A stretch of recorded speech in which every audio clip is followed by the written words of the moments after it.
Halo, di video kali ini aku akan mencoba memberikan sedikit opiniku terkait dengan perdebatan yang nggak pernah usai, yaitu pada saat Leicester City juara tahun 2016. Perdebatannya adalah apakah Leicester City yang bagus atau tim lainnya yang sedang jelek, atau tim lainnya yang sedang jelek atau Leicester City-nya yang sedang bagus gitu ya, antara kedua itu kayak gitu. Oke, di video kali ini aku akan fokus terhadap perdebatan hal itu kayak gitu. Tapi sebelum itu, ya bagi kalian yang suka nonton video ini silahkan di subscribe, di komen, di like. Bagi kalian yang nggak suka ya nggak apa-apa. Oke? Nah, hal pertama yang ingin aku bahas adalah Leicester City itu juara dengan jarak 10 poin dari Arsenal di peringkat 2. Gini, ya memang di awal musim nggak ada yang memprediksi bahwasanya Leicester City yang akan juara di tahun tersebut. Ya pasti semua orang memprediksi kayak Arsenal, Chelsea, Spurs, bahkan mungkin City yang menjadi di 3 tahun terakhir kan 3 tim ini saja yang mungkin bisa dibilang menguasai papan atas Liga Inggris kayak gitu. Karena MU juga tertati-tati dari musim tersebut sampai musim sekarang tertati-tati gitu. Jadi praktis yang menjadi title contender dia City ataupun Chelsea sebenarnya. Ya Spurs dan juga Arsenal kan ya tim ini nggak tahu lah ya, itu tim antah berantah dua ini kayak gitu. Oke. Nah, kemudian mereka itu berhasil juara dengan jarak 10 poin dari peringkat kedua yaitu Arsenal kayak gitu. Nah, si Ranieri juga bilang bahwasanya dia yakin bahwasanya kita akan juara, Leicester akan juara pada saat melawan Arsenal, di mana mereka bermain dengan 10 orang, tapi Arsenal baru bisa mencetak gol kemenangan di menit ke 90 plus plus setelah Leicester City bermain dengan 10 orang. Artinya dari menit 1 sampai menit normal, menit 90, Arsenal itu tidak berhasil menghasilkan gol kemenangan walaupun si Leicester City itu bermain dengan 10 orang kayak gitu, yang menyebabkan kata Ranieri, oke, kayaknya kita bisa juara. Dia bilang itu di press conference kayak gitu. Nah, kemudian ya yang menjadi perdebatan adalah nanti deh kita bahas perdebatan, yaitu Leicester City juara dengan 10 poin. Itu yang pertama lah. Poin yang kedua yang aku bilang adalah Leicester City, kalau memang Leicester City itu jelek, Leicester City-nya, tim lainnya itu sedang bagus, sementara Leicester City mendapatkan keberuntungan.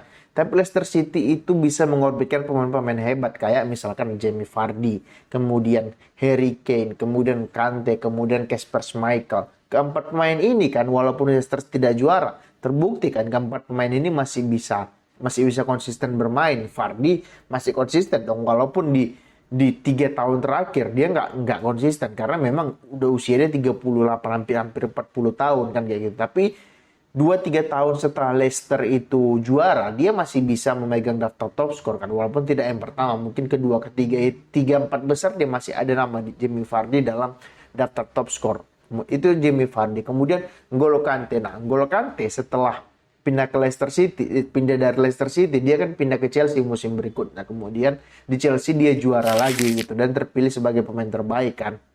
Artinya ya memang kualitas pemain Leicester City pada zaman itu memang lagi bagus-bagusnya kayak gitu. N'Golo Kante bahkan sampai sekarang kalau dia nggak pindah ke Arab, Leicester City si N'Golo Kante one of the best kalau aku bilang sebagai defensive midfield ataupun box to box gitu. Kemudian yang kedua itu adalah Kasper Schmeichel. Kasper Schmeichel ya salah satu pilar yang menjadikan Leicester City itu juara dengan save-nya, dengan permainan bisa menimang-nimang bolanya, kemudian ya kepemimpinan dia di belakang bisa menghasilkan ketenangan bagi defender, bagi penyerang untuk menyerang karena dia memiliki refleks yang bagus dan juga bisa mengalirkan bola dengan kakinya.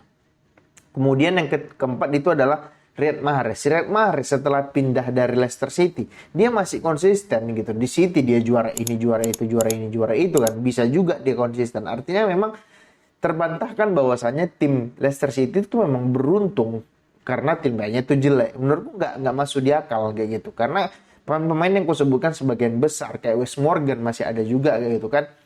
Ya mereka masih tetap konsisten walaupun Leicester City tidak juara. Kemudian di musim berikutnya barulah tim kayak City mendatangkan Pep Guardiola, kemudian Chelsea mendatangkan Antonio Conte, kemudian Arsenal mendatangkan pemain-pemain yang bagus lagi. Makanya Leicester tidak bisa compete untuk juara karena mereka tidak dapat tambahan pemain di saat tim-tim lain itu mendatangkan pelatih baru yang bagus, kemudian mendatangkan pemain yang bagus dan masih muda gitu. Jadi makanya mereka nggak bisa bersaing ataupun nggak bisa compete di tahun berikutnya kayak gitu. Tapi apa yang mereka lakukan bukan berarti mereka lagi beruntung aja. Enggak, memang pemain-pemainnya itu lagi bagus-bagusnya aja gitu. Pemain yang kau sebutkan Vardy, Kante, Michael, Mahrez, Wes Morgan, kemudian ada nama Okazaki lagi bahkan sebagai pelapisnya kayak gitu. Jadi nggak bisa dibilang bahwasannya Leicester-nya itu beruntung kayak gitu.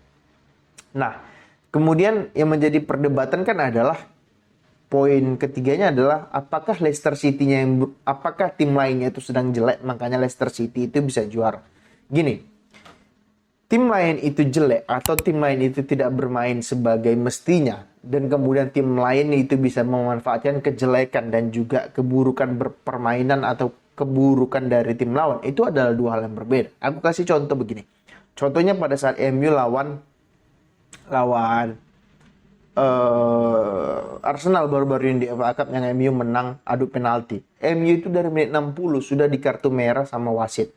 Oke, pada menit 60 sudah di kartu merah Dalotnya oleh wasit. Kemudian dikasih penalti lagi oleh wasit. Nah, pertanyaannya, itu kan MU sudah ibaratnya sudah dirugikan, sudah bermain dengan 10 orang, sudah ya jelek, tapi Arsenalnya nggak bisa memanfaatkan kejelekan, kekurangan dari MU-nya gitu. Nah, kemudian ya apakah hal tersebut menjadi suatu pertalian yang bagus kalau tim lainnya lagi jelek, tim lainnya itu pasti bagus kan? Enggak.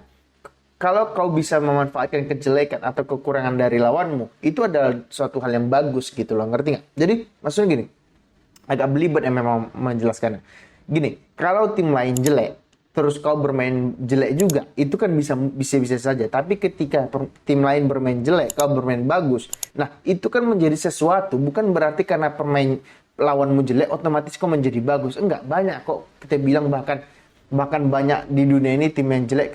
Kalau misalnya bahasanya tim lainnya jelek kayak City, Arsenal, Spurs, kemudian Chelsea itu sedang jelek, makanya Leicester bisa juara. Kalau memang itu dalilnya, kenapa nggak tim kayak Southampton yang juara? Kenapa nggak tim kayak Liverpool yang juara? Arsenal, Chelsea, City, MU, dan tim-tim lain. Kenapa nggak tim-tim itu saja yang juara? Kenapa harus Leicester-nya? Artinya kan Leicester punya nilai nilai lebih untuk bisa menjadi seorang juara. Dia gitu kan? Untuk Leicester bisa menjadi tim yang juara kayak gitu. Artinya mereka punya added value untuk menjadi juara. Walaupun di musim berikutnya ya Ranieri-nya dipecat karena apa? Memang seperti yang aku bilang, tim lainnya itu menambah kekuatan dengan mendatangkan pelatih yang bagus, kemudian mendatangkan pemain yang bagus, maka dari itu Ranieri-nya dipecat. Jadi kalau aku bilang, ya kalau ada anggapan bahwasanya Leicester-nya beruntung karena tim lainnya itu jelek, ya mungkin iya. Cuman di sisi lain Leicester berhasil memanfaatkan kejelekan tim-tim lawannya, rivalnya untuk bisa jadi juara. Kenapa nggak kayak aku bilang kayak MU, City, Liverpool yang jadi juara, sedangkan mereka yang selalu dielulukan menjadi juara. Tapi mereka juga nggak bisa menjadi seorang juara kan pada saat pada saat di musim itu gitu. Jadi ya kalau menurutku apa yang dibilang orang bahwasanya Leicester itu beruntung dan juga tidak layak menjadi juara, rasaku agak sedikit munafik dan agak sedikit naif. Karena mereka nggak melihat faktanya yang ada. Bahkan mereka juara dengan 10 poin di atas Arsenal. 10 poin loh, bukan 1-2 poin. Gitu loh. Walaupun mereka juara cuma 81 poin dengan rincian 23 kali menang, 12 seri, dan 3 kali kekalahan. Nah, 3 kali kekalahan ini kan bukan main-main. Berarti pertahanan mereka juga bagus kan. Makanya mereka bisa hanya kalah 3 kali, serinya memang banyak 12 kali, tapi mereka menangnya lebih banyak 23 kali daripada Arsenal yang hanya menang 21 atau 22 kali gitu. Ini kan menjadi sebuah warning, menjadi sebuah peringatan bahwasanya ya Leicester itu juara bukan karena ujuk-ujuk, ya memang mereka lagi bagus-bagusnya pada musim tersebut kayak gitu. Oke. Rasa aku itu aja terkait dengan konten kali ini. Bagi kalian yang suka, silahkan subscribe, di komen, di like. Bagi kalian yang nggak suka, ya nggak apa-apa. Oke, terima kasih. Semoga terhibur.